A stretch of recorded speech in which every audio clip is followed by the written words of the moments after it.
নমস্কার দর্শক, সংবাদ আবির্ভাবের বিশেষ প্রতিবেদনে আপনাদের সকলকে স্বাগত। আমরা প্রত্যেক দিনের মতন আজকেও একটি গুরুত্বপূর্ণ সংবাদ আপনাদের সামনে তুলে ধরব। দর্শক, কলকাতা হাইকোর্টে একটি মামলা উঠেছিল আজকে প্রধান বিচারপতির ডিভিশন বেঞ্চে। প্রধান বিচারপতির ডিভিশন বেঞ্চে সেই মামলার রিপোর্ট দেখে রীতিমতো আঁতকে উঠেছিলেন এবং যারা সেখানে ছিলেন আইনজীবীরা তারাও কিন্তু সাংঘাতিকভাবে চিন্তিত হয়ে পড়েছিলেন যে কি রিপোর্টে লেখা আছে, প্রধান বিচারপতি কেন এতটা আঁতকে উঠলেন। সেই নিয়ে আপনাদের সামনে আমরা একটি সংবাদ তুলে ধরছি। দর্শক, এটা একটা গুরুত্বপূর্ণ সংবাদ এই মুহূর্তে বাংলাতে।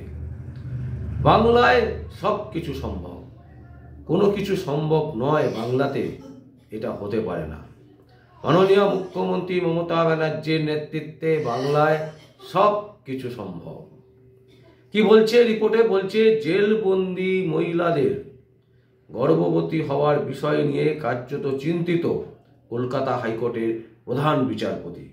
বিচারপতি টি.এস. শিবগানম ও বিচারপতি সুপ্রতিম ভট্টাচার্যের ডিভিশন বেঞ্চে আজকে এই মামলাটি ওঠে এবং এই মামলার যে ফাইল, সেই ফাইল দেখার পর মাননীয় প্রধান বিচারপতি টি.এস. শিবগানম এবং বিচারপতি সুপ্রতিম ভট্টাচার্য এরা দুজনেই কিন্তু রীতিমতো আটকে ওঠেন।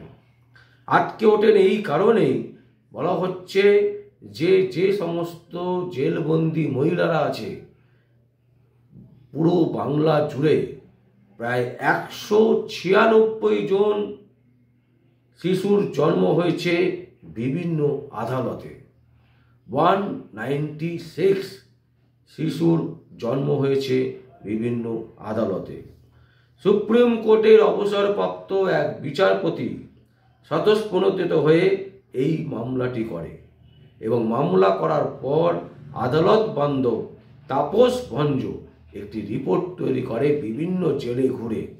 সেইখানে দেখা যাচ্ছে, আশ্চর্যজনকভাবে দেখা যাচ্ছে মহিলা বন্দি গর্ভবতী 15 জন শিশুও রয়েছে যারা তাদের মায়ের সাথে সেখানে আছে এবং 196 জন শিশুর পুরো টোটাল জেলগুলোতে যারা জন্ম হয়েছে বিভিন্ন আদালতে।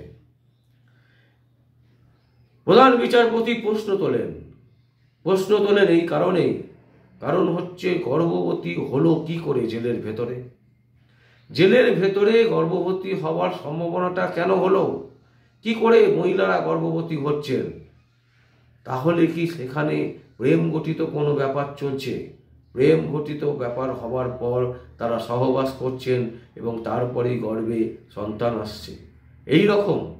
নাকি জেলের মধ্যে অপাশবিক অত্যাচার হচ্ছে মহিলাদের ওপর এবং যার ফলে তারা গর্ভবতী হয়ে পড়ছেন?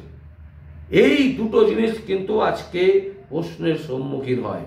মহিলা বন্দি গর্ভবতী 15 জন শিশু রয়েছে তাদের মায়েদের সাথে। প্রশ্ন, জেলের ভেতর মহিলা বন্দির অন্তঃসত্ত্বা হয়ে পড়ছেন কেমন করে? এর কারণ কি? দুটো কারণের কথা বলা হয়েছে। এক হচ্ছে প্রেম আর দ্বিতীয় হচ্ছে অত্যাচার, মানে অপাশবিক অত্যাচার হচ্ছে। এই কারণে কি মহিলারা গর্ভবতী হয়ে পড়ছেন?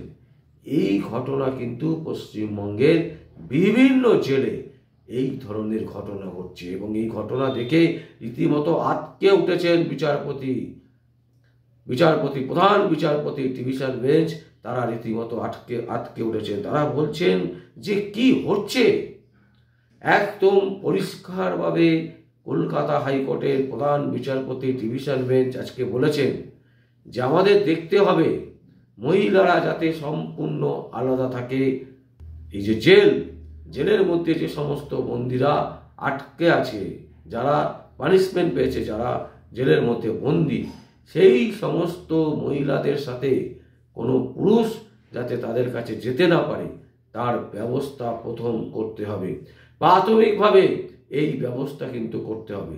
অন্যদিকে একটি বিশেষ সূত্র বলছে যে মহিলারা যারা জেল বন্দী তারা ইচ্ছাকৃতভাবে গর্ভবতী হন এবং সন্তান হয়ে যাওয়ার ফলে তাদেরকে জেল থেকে তাড়াতাড়ি করে ছেড়ে দেওয়ার একটা ব্যবস্থা করা হয়, যাতে সন্তানকে নিয়ে যাতে সেই মহিলা ভালোভাবে বাঁচতে পারেন, ভালোভাবে থাকেন। এই প্রবণতা থেকে কি বিভিন্ন মহিলারা তারা এই ধরনের ঘটনাগুলো ঘটাচ্ছেন, মানে স্বতঃস্ফূর্তভাবে তারা নিজেরা গর্ভবতী হয়ে পড়ছেন। এটা কি মূল ঘটনার মধ্যে পড়ছে? মূল কারণ এই জিনিসগুলো কিন্তু আজকে কলকাতা হাইকোর্টে প্রধান বিচারপতি ডিভিশন বেঞ্চে কিন্তু এই সমস্ত বিষয় নিয়ে আলোচনা হয়েছে এবং কলকাতা হাইকোর্টের প্রধান বিচারপতি টি.এস. শিবগারাম একদম পরিষ্কার বলেছেন যে কোনো মহিলার সাথে যাতে কোনো পুরুষ মিশতে না পারে তার ব্যবস্থা করতে হবে। এছাড়া দ্বিতীয় যেটা উল্লেখযোগ্য সেটা হচ্ছে জেলের ভেতরে মহিলাদের পাশবিক অত্যাচার হচ্ছে না তো, এটাও কিন্তু খতিয়ে দেখতে হবে। তা না হলে কিন্তু এর যে ভয়াবহতা, এর কিন্তু সাংঘাতিক ভয়াবহ পরিস্থিতি হতে চলেছে আগামী দিনে। কারণ জেলবন্দি হয়ে গেলে সেখানে পাশবিক অত্যাচার করে যদি সেই মহিলা সন্তান প্রসবা হয়ে যান, গর্ভবতী হয়ে পড়েন বা তার যদি সন্তান হয়, তাহলে তাকে ছেড়ে দিতে হবে এবং সমাজের মধ্যে একটা বিশৃঙ্খলতা সৃষ্টি তৈরি হবে। মানে এর যে প্রভাব কত দিকে পড়তে পারে তা কিন্তু বলে এই মুহূর্তে বোঝানো যাবে না। তাই আজকে প্রধান বিচারপতি এই যে রিপোর্ট, মাননীয় তাপস ভঞ্জ, আদালত বান্ধব তাপস ভঞ্জর যে রিপোর্ট, সেই রিপোর্ট থেকে কিন্তু প্রধান বিচারপতি রীতিমতো আটকে উঠেছেন এবং তিনি মনে করছেন যে ইমিডিয়েট এটার ওপরে সরকারকে কাজ করতে হবে। সরকার যদি এর ওপরে কাজ না করে তাহলে কিন্তু আখেরে বাংলার ক্ষতি। তো এই টোটাল ছিল আজকের যে প্রধান বিচারপতি ডিভিশন বেঞ্চের এই মামলা, এবং এই মামলার কিন্তু খুব গুরুত্বপূর্ণ এবং উল্লেখযোগ্য এই কারণেই যে বাংলাতে সব কিছু হয়, মানে জেলের বন্দী একজন মহিলা, তার গর্ভেও সন্তান চলে আসছে। কারণ প্রতিটা জেলে যখন কোনো মহিলাকে প্রবেশ করানো হয় তাকে সমস্ত রকম টেস্ট করানো হয়। তিনি যখন বন্দী হন তার আগে দেখে নেওয়া হয় যে সেই মহিলা গর্ভবতী আছেন কিনা। তারপরেও জেলে গিয়ে কি করে গর্ভবতী হচ্ছেন, তাহলে কি মেলামেশার জন্য নাকি পাশবিক অত্যাচার? এই দুটো পয়েন্ট কিন্তু সাংঘাতিকভাবে আজকে ঘোরাফেরা করেছে আদালত কক্ষে। কারণ প্রত্যেকের মধ্যে কিন্তু দুটো প্রশ্ন ছিল, এক হচ্ছে প্রেম আর দ্বিতীয় হচ্ছে পাশবিক অত্যাচার। তবে একটা বিশেষ সূত্র বলছে এর একটা কিন্তু চক্র কাজ করছে জেলের ভেতরে, যারা এই ধরনের পাশবিক অত্যাচার করে মহিলাদেরকে গর্ভবতী করছেন। দর্শক, আমরা জানি না জেলের ভেতরে কি হচ্ছে বা কি রিপোর্ট আছে বা কি ধরনের জেলে বন্দোবস্ত আছে, কিন্তু আদালতের এই বিষয় নিয়ে আজকে যে আলোচনা এবং যে মামলার শুনানি হলো, তাতে কিন্তু বাংলার মানুষ কিন্তু চিন্তিত হয়ে পড়ল। বাংলার ঘরে ঘরে প্রতিটা মানুষ কিন্তু চিন্তার ভাঁজ পড়ে গেল যে এই ধরনের ঘটনাও কি সম্ভব পশ্চিমবঙ্গে। আর আমাদের বক্তব্য হচ্ছে, আমরা মনে করি বাংলায় সব সম্ভব। দর্শক, এই হচ্ছে আজকের গুরুত্বপূর্ণ খবর, যে খবর আপনাদের সামনে আমরা তুলে ধরলাম কলকাতা হাইকোর্ট থেকে। আপনাদের যদি কিছু বক্তব্য থাকে আপনারা অবশ্যই আমাদের কমেন্ট বক্সে কমেন্ট করবেন। আর দেখতে থাকুন পরবর্তী সংবাদ আবির্ভাবে। আমার নাম বিশ্বজিৎ পাল, সংবাদ আবির্ভাবের জন্য।